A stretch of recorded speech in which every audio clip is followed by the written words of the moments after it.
pretty underwhelming. Probably the only points of note were the contribution Virts obviously getting his first goal. I think Kerkers looks as if he's finding his confidence. At left back, he's obviously influential in the centre midfield. Gravenberch, but apart from that, there wasn't much. Frank Pong had some good moments on the right hand side, showing potentially he might be an option going forward in partnership with him and Bradley down the right hand side. But didn't like that Liverpool front three. McAllister again on the periphery of the game for me. Jones too loose from the defensive side as well. So I'd say more questions than answers, but I think from being a bit more optimistic from a Liverpool point going forward, I think there's a team he can get on the pitch going forward, particularly in terms of midfield and forwards areas of the pitch that can really improve Liverpool. Just don't think we've seen it so far. So I think it's coming, but it's coming very, very slowly.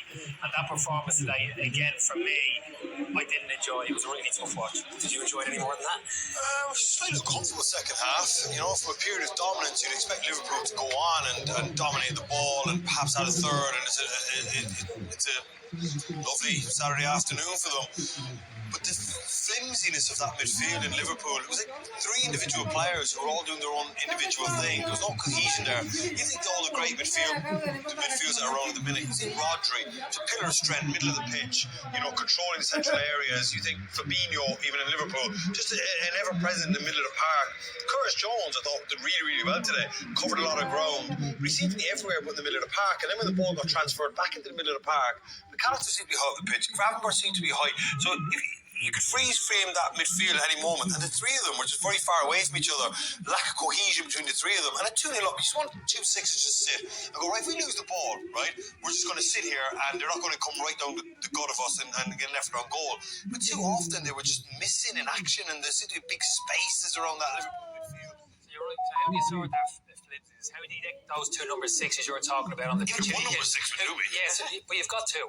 We've spoken about this before. He's got two number sixes in that squad who can sit there and you can trust defensively. Not only that, he's got two potential 6'8" who can get up the pitch and affect the game. Soboslai and Gravenberch. Soboslai was suspended today. Exactly. So this is what I'm talking about going forward in terms of optimism. The team we haven't seen. That partnership has everything. Trust them defensively. They can both impact the game higher up the pitch. I would go even 1-6, right? So I would say today to Gravenberch. Why not both? Okay, that's fine. Okay, it's neither here nor there. You go 2-1. But I'm just saying, as that second half comes out, Gravenberch, just sit right in front of the two centre backs, right? And form that nice little triangle from Van Dijk to Kanate to you, right? And just being ever present. So if Wolves do turn the ball over, there's not a direct route to our centre backs. They've got to go wide or whatever, right? But he can't do everything. He can't do 20 yards to his right and 20 yards to his left. Sometimes Jones is going to drop in McAllister. Liverpool at home, we're not going to play 2 6s. I mean, they've got attacking players now. They want to let one join in. So 1 6 and 2 8. Either which way. One or two, somebody has to sit in the middle of the park. It was too off today. Curtis Jones was out chasing in the full-back area. Ball got transferred back inside. And I'm thinking, where's Gravenberch? And he was kind of over on the right-hand side. Where's McAllister? He's up near XTK. So you're both saying there was basically no defensive, nobody holding the There was nobody in the middle of the park. It was a huge, vast space. Even when they stepped in, even when McAllister steps into those areas, you're saying he should be 15 yards to the left or right, Gravenberch and Curtis Jones. They still don't defend that area of the pitch because they're not aware. They haven't got defensive mentality. Mane steps in behind Jones in the second half when he is in that defensive position you're talking about. He doesn't see it. He's ball watching. He's not aware of what's behind him. They haven't got that defensive mindset. Gravenberch has it and Soboslai has it. You've got to get them together and get them together quickly. Well, Gravenberch was on the pitch today and he was nowhere. So I don't know, was he giving, and Gary referenced it in commentary one day as well. At one stage, Gravenberch was in that advanced midfield role and I was like going, they speak with that before and say, look, you guys can join in today. And then Curtis, you sit. But Curtis is such a joiner-inner, he just runs off. So this is the point. You want to encourage Gravenberch to get up to this because he can affect the game. He's scoring against it. I've just never heard somebody call it joiner-inner before. But there's loads of midfielders that joiner-inners. They follow the ball, don't they? Do you know what I mean? Especially, there's a lot of number sixes in the world, I call them joiner-inners, but they just kind of chase the ball and then they vacate their area of the pitch and they go and offer options and everyone goes, oh, it's great that he offers an option. But then when the ball turns over, you're over on the right-hand side of the pitch and you vacated the middle of the park, you know.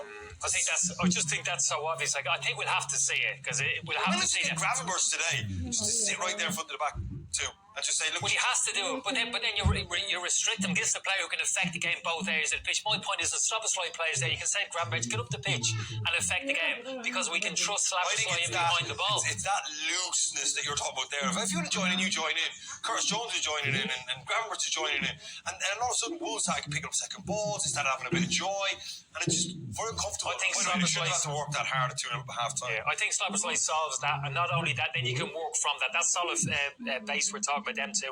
Then you're talking about your number 10. You don't play a towards central midfielder in there like we did today. You play Verts in that number 10 position. Then you got a triangle in there. Slabberslide, Grabenberch, and Verts there, thinking, hold on, that can stand up with the very best. Absolutely, McAllister and Jones don't get into it. McAllister gets in ahead of Slabberslide. Well, I wouldn't. All right, it's fine. Yeah, I mean, we're arguing over the same. We're kind of arguing over the same thing. Nobody touches that Liverpool. That Liverpool 3, the 2-6 I'm talking about, and Verts, that stands up on any